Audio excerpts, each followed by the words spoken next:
In 1844, Devon, England, a crowd gathers beside a brand new stretch of track.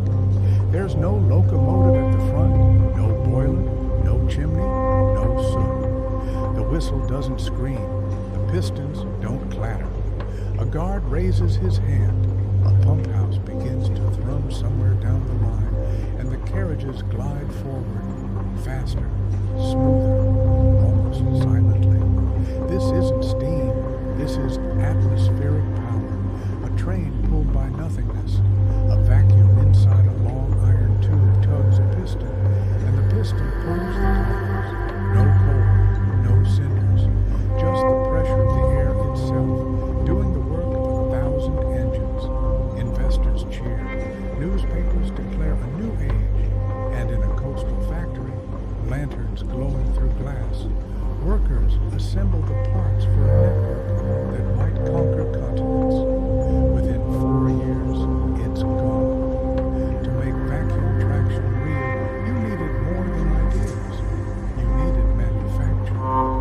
Along the South Devon line, a cluster of workshops bloomed into a purpose-built works, casting long iron pipes, machining pistons, fabricating the continuous longitudinal valve, a flexible leather flap greased with tallow that sealed the slit in the tube until the piston's knife edge parted.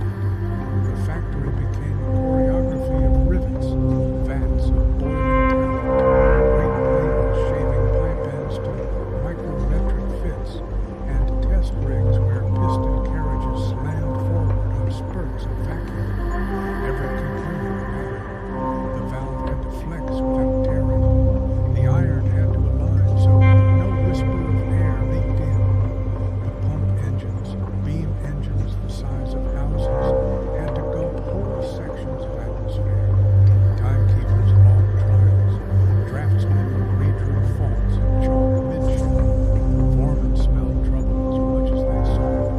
The sour, animal scent of talent turning under heat. If this world, a railway without locomotives, could outpace steam, climb steeper grades, run with less weight, less cost, less smoke. Whoever mastered it, Britain, France, Ireland, would control a network unchained from coal fields, empires replotted by air. The principle felt like a magic trick you could measure. Between the rails ran a tube with a slit on top, sealed by a leather valve held down by iron weights. A piston lived inside the tube. A vertical fin on the piston rose through the slit, connected to a carriage above. At a pump house ahead, engines evacuated the air, dropping the pressure. Behind the piston, normal atmosphere pushing at 14 pounds per square inch. Ahead, almost nothing. The result? The air behind shoved the piston forward. The fin parted the leather as it passed, then spring and grease snapped the flap shut after. The carriages surfed the pressure gradient. Start, stop, gradient. Engineers modeled hard. You could space pump houses every few miles, time their strokes like a relay, and keep traffic flowing with no locomotive changes, no banking engines, no clouds of ash drifting over villages. And because the engine was fixed infrastructure, power could scale. A new beam engine here, a larger vacuum receiver there, without redesigning every vehicle. In an age obsessed with iron horsepower, here was a network thinking like a modern utility. Success breeds appetite. Test runs dazzled spectators. Quiet acceleration felt otherworldly. Pamphlets promised safer tunnels, no smoke to choke. Engineers boasted of gradients that humbled steam. Devon built. Dalkey near Dublin ran its own atmospheric line. Paris to Saint-Germain drew serious study. Railway barons eyed cost curves, fewer locomotives to buy, central engine houses easier to upgrade, crews trained to tend pumps instead of boilers. But it wasn't just accounting, it was optics. A nation whose trains did not belch soot could claim modernity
installed.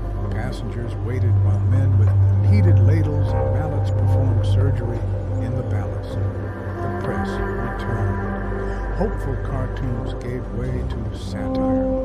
A brilliant system had become a leather war the factory could not win. In 1848, the calculus was brutal. The leather valve could be improved, but not cheaply, not fast, not across miles of coastal weather. Contracts cooled, trials were curtailed. The Dawlish works throttled production, then shuttered bays. Machines that once sang now rusted quietly in salt air. Men who had believed they were building the future filed out with tool chests and severance cards. The line itself was dismantled in stretches. Pipes were lifted, valves sold or scrapped.